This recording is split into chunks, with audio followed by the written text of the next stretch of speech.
What's up, guys? This is Brave, and I'm back for another review of Love and Marriage Detroit. This is season 1, episode 8, and let's get right into this review. So, Latoya and Christina, they are still arguing. At this point, Latoya is mad because Christina is lying, and then Christina, she's upset because she feels like Anthony is to blame for all of this, and this has nothing to do with Latoya. Nothing that they're talking about has anything to do with Latoya. Next thing you know, Colby comes over. She's trying to smooth things over for the ladies. And at one point, she's like, you guys want me to set something up, so you guys can, meet up. And Christina's like, no, we don't need that, girl. And I'm just like, at this point, just bring the publicist back on the show. Just bring Brittany on the show so that way we can get this whole thing squared away. But that's not what we got. So let's just go ahead and move on. The couples get together because they're going to they're going to spend the weekend together. It's like a little weekend getaway. Even Bravo, he shows up, him and his girl. And I'm like, all right, cool. Let's go ahead and get this weekend started. So they end up playing games on the bus. Everybody's having a good time. I'm just kind of like, okay, so it sounds like y'all ain't really got issues like that. And I'm starting to think that some of this stuff is contrived just for TV. But we gonna roll with it. Alright, so they get to the house. And I will say that the house looks amazing on the outside. That decor on the inside, definitely giving white family. But let's go ahead and move on. So we see Bravo, his girl. They're talking about, the trip and how she thinks it'll be interesting because she witnessed Latoya and Christina getting into it at Christina's event. And then we see all the couples chit-chatting about, how there's conflict in the group and, if they'll be able to address it on the trip. I'm just like, okay, and what else is going on? So they have a dinner. Russell is actually the person who cooks. And Latoya, she wants him to basically put everything out on the table and they can get over it and move on, have a good weekend. I'm like, all right, fine. So first things first, we have Brandon actually apologizing to Colby. And I'm like, all right, cool. I'm not sure if he was actually being genuine because he didn't want Russell to break every bone in his body or what. But we gonna go ahead and accept the apology. Now, she does say that, the trust has been broken and that they basically have to rebuild the friendship. Okay, fine. Now we get to Christina. She brings up that, her and Latoya, they got into it. So now we have to talk about this conversation that Brittany had with Christina. And also the one that she had with Anthony. Now, Bravo, he chimes in and he basically is like, listen, this is a lot of he said, she said, a lot of what Brittany said, so we need to go ahead and bring Brittany into this so that we can get some stuff cleared up. So here goes Christina though. Because I have the text messages of what she said. Well, if you have text message, that means that you have proof that this woman actually typed this out and sent it to you. Show the text messages, Christina. Because I'm tired of you constantly saying, I have the text messages. We'll show them. And I'm starting to think that you don't have no text messages unless you're holding on to them until the reunion, which is stupid.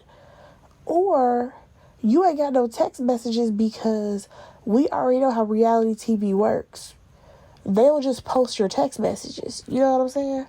So Anthony's like, you know what? Let's go ahead and call Brittany.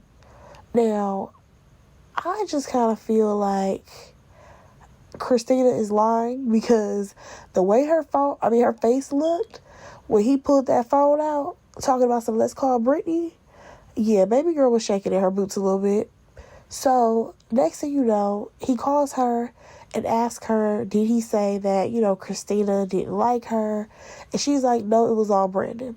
So then he asked, did I mention the Harris family or did we ever talk about the Harris family? And she says no. So now Brandon is like, because Brittany's on the phone, it's like, I never said anything about you. But Anthony says that that's a lie. So he does mention how Christina told Russell, though, that something was said. And Brittany's consistently saying, no, they weren't mentioned. My thing is that why do we keep glossing over the fact that Christina took it upon herself to call Russell to tell him about some drama that didn't even happen? That's weird. And honestly, after they wrapped this whole conversation up, I felt like nothing was nothing was resolved, and these people ain't really friends. Either that, or they're pretending of all this happening, so that way this show can have some conflict. Because it doesn't make any sense how nobody addressed Christina about lying. Like, that's weird. But nonetheless, Russell ends up ending the night with a prayer, and that was that. So for the next day, you have, what's her name? Christina is out here praying. She had her Bible, all of this. And then we kind of jump around, see what the other couples are doing. My thing is, I'm hoping that Christina was praying for forgiveness for the lies that she told. But nonetheless, we see that the other couples, when they talk about what happened the previous night, everybody's confused. Like, Bravo, he thinks that the girl Brittany is lying. The Harris family, they don't know what to believe. And also, there's still beef in the air. So, LaToya and Anthony, they actually leave earlier than the rest of the crew because they need to have a meeting with the person who owns the winery. Now, when they're in the bus, though, the rest of everybody else, we learn that Russell cooked breakfast for them. And I'm just kind of like, why Russell doing all the cooking? Y'all can't hire nobody else to cook for the weekend? Come on now. So on the bus, they talk about the previous night, and Brandon basically feels like, he has an issue with Anthony because Anthony called him a liar, and there's still an issue. Now, for some reason, Christina chimes in and is like, yeah, because, I need clarity. And I'm just like, what is up with you and you always needing clarity? You needed clarity with Kobe.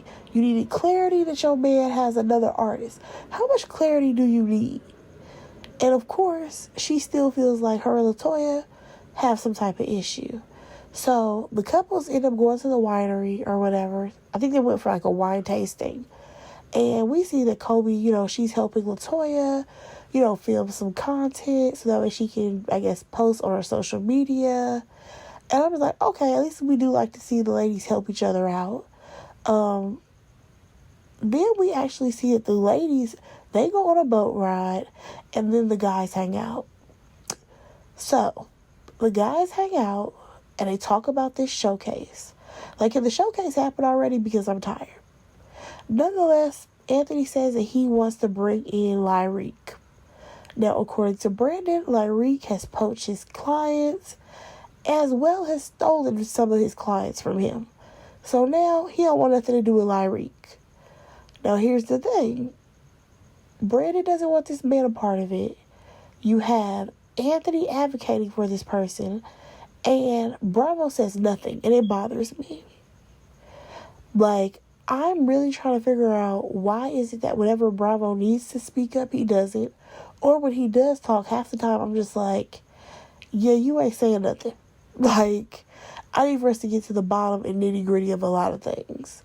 You're not helping. Because in this situation, he's like, y'all keep getting into it, and me and Russell, we just kind of look at each other. Sir, no. You're not handling this as a businessman either.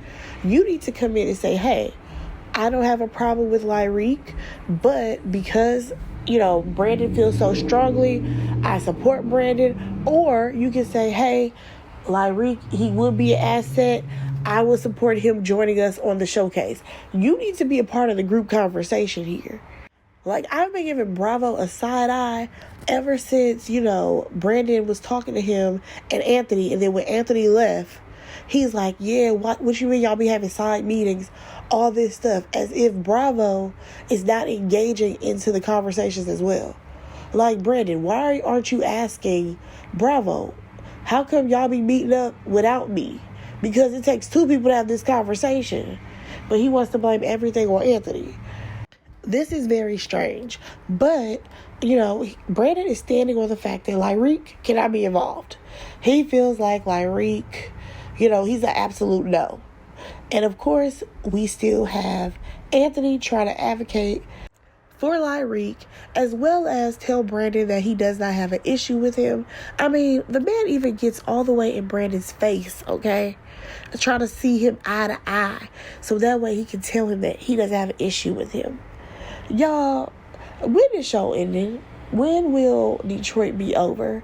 Because the way Carlos hyped it up, it ain't really doing too much. But y'all, that was my review. Let me know what y'all thought about this episode. Go ahead and like, comment, subscribe to my channel, and I will talk to y'all in the next one. Bye, guys.